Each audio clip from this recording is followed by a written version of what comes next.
আপনারা জেনেছেন যে গতকালকে আমাকে বাংলাদেশ আওয়ামী থেকে সাময়িকভাবে অব্যাহতি প্রদান করা হয়েছে। দল যখন কোনো সিদ্ধান্ত নেয়। দলীয় শৃঙ্খলা ভঙ্গের অভিযোগে পদ থেকে ব্যারিস্টার সাইয়েদুল হক সুমনকে অব্যাহতি দেওয়া হয়েছে। লীগের আইন বিষয়ক সম্পাদক ব্যারিস্টার সৈয়দ সাইয়েদুল হক সুমনকে সাময়িক অব্যাহতির সিদ্ধান্ত নেওয়া হয়েছে। শনিবার সংগঠনটির পক্ষ থেকে জানানো হয়, সাংগঠনিক শৃঙ্খলা ভঙ্গের অভিযোগে এই সিদ্ধান্ত নেওয়া হয়েছে। ব্যারিস্টার সাইয়েদুল হক সুমনকে যুগে অব্যাহতি দেওয়া হয়েছে। দেখুন, আমার এই বিষয়ে বক্তব্য খুবই পরিষ্কার।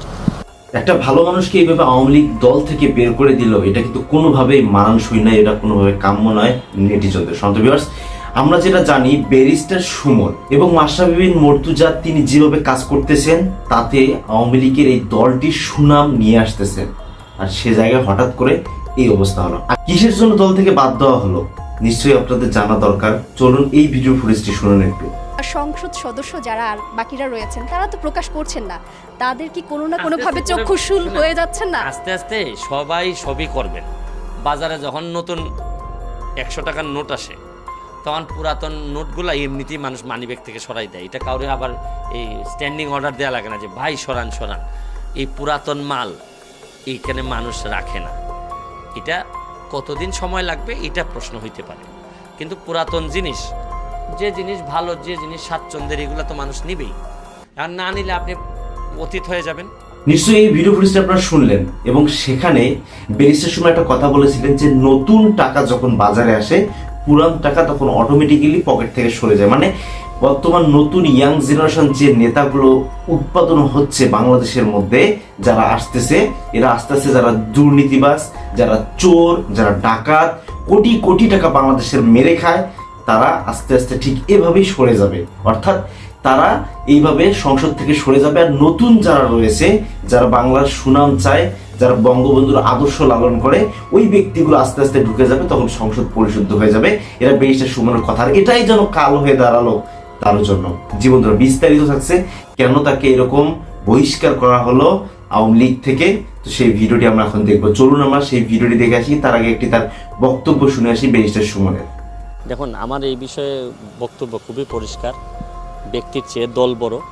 দল যে সিদ্ধান্ত নেবে আমি মনে করি দলের ভালোর জন্যই নেয়। এখানে আমাদের যিনি নেতা শেখ ফজলে শামস পরশ, উনি আমাদের চেয়ারম্যান, এবং নিখিল ভাই আমার হচ্ছে জানায় খেটা খেটা 2 নম্বরই করুন। আমার ইয়ে নয় জানায় কিলাই কিলাই পয়সা মেরে দিন। আগে তো এটা জানতাম না, এখন তো আরো বেশি খবর ভাই। তখন খোঁজাটা ফাইতে জায়গা যে খেটা ইটা করে মারতাম পারি না, প্রায় বুঝা গেলে নিজের মানুষ পড়ে। এটা নাকি হাদিসেই আছে, একটা মানুষ সারা জীবন নাকি সংগ্রাম করে যাওয়ার লাগে, আর শান্তির জায়গা হইলো আখেরাতে গিয়া। আমি দেখছি আমার কপালের মধ্যে শান্তি নাই। আমি যদি শান্তি চাই আল্লাহর কাছে একমাত্র আখেরাতে গিয়া চাই। তবে এত মানুষে কষ্টে রাখা জানেন নি, এমপি হইবার পর দেওয়ন্দি বেতন দিতে পারে না, লালচান বেতন দিতে পারে না, গিলানি বাগান বেতন দিতে পারে না। আজকে নিজের পয়সা খরচা করিয়া গিয়া দেওয়ন্দির মধ্যে 150 মানুষের চাউল দিয়েছি। লালচানের শর্মাইয়া যাইতে আমি পারছি না, গিলানির মানুষের চাউল দিয়েছি। কয়টা বাগানো, নোয়াপাড়া বাগানো বেতন দিতে পারে না। এবার আমি এমপি তো পড়ছি এমন বিপদ, আগের এমপি রে 5 বছরে 2-3 বার মিলছে, আর আমার মিলেনে বেচতে পর্যন্ত আইয়া কয় আমার জামাই মারছে। আমি কই যাওগা ওসিদ, আমি কই যাওগা ওসিদ দ্বারো, আমার দইরা কয় বুট দিছিলাম না, ওসিদ দ্বারো খেয়ে যেতাম। আমি বেলে বেটি বাই যেতাম না, বেলে আমার কথা বেলে জামাই শুনবো। এখন আমি এই জনে জনে বেচতে বাই যদি যাই কেউ উপায় আসেনি। আমি জানি আমি কি যন্ত্রণাত আছি। আমি আজকা দেখতে পারেন আপনারা, আমি শিক্ষা গেঞ্জি বুঝে দৌড়াইতেছি, আধা ভাগ লইছে। কারণ এত প্রেশার আমার উপরে।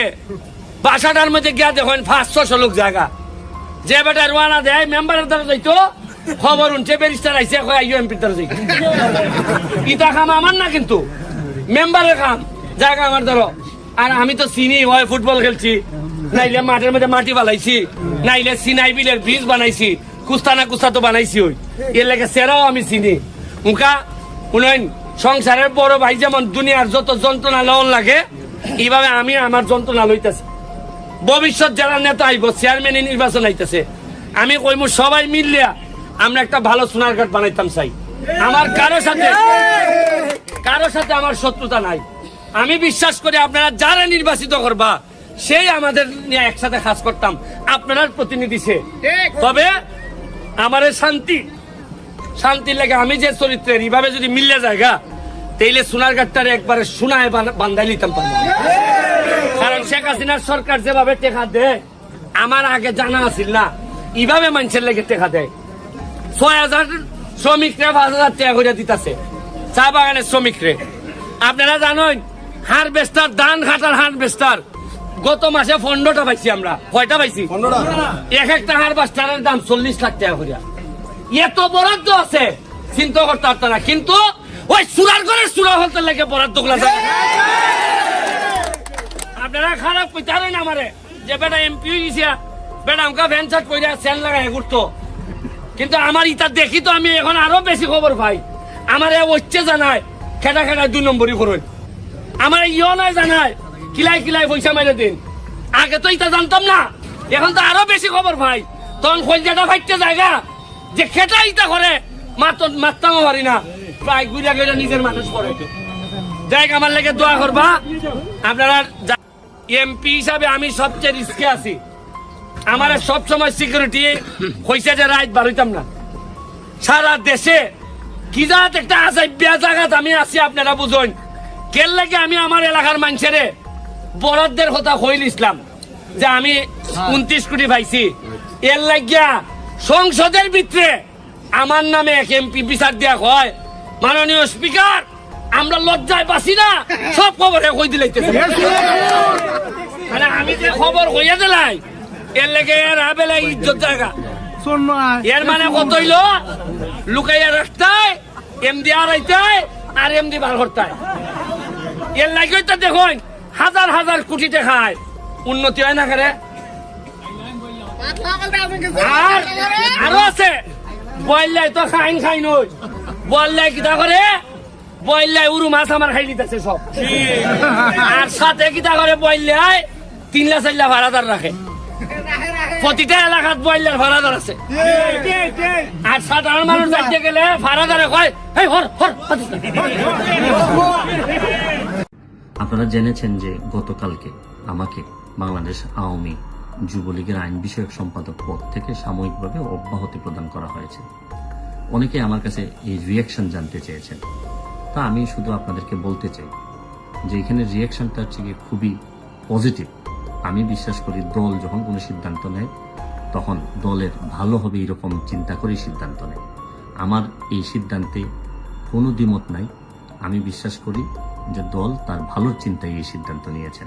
জননেতা ব্যারিস্টার সুমন যিনি বাংলার উপকার করতে গিয়েই ঠিক এরকম তোপের মুখে পড়ে যায় বারবার। সন্ত ভিউয়ার্স, আপনারা নিশ্চয় জানেন ব্যারিস্টার সুমনের পিছনে যেভাবে একদল ব্যক্তি কাজ করতেছে, তার পিছনে লেগেছে, তাদের চিন্তা এই ব্যক্তিটাকে কিভাবে দমিয়ে দেওয়া যায়। কেননা তারা টাকা যে চুরি করতে পারে না, তারা যে দুর্নীতি করতে পারে না, এজন্যই যেন তিনি সবার কাছে, সংসদের মধ্যে সবার কাছে তিনি যেন শত্রু হিসাবে চলে এসেছে।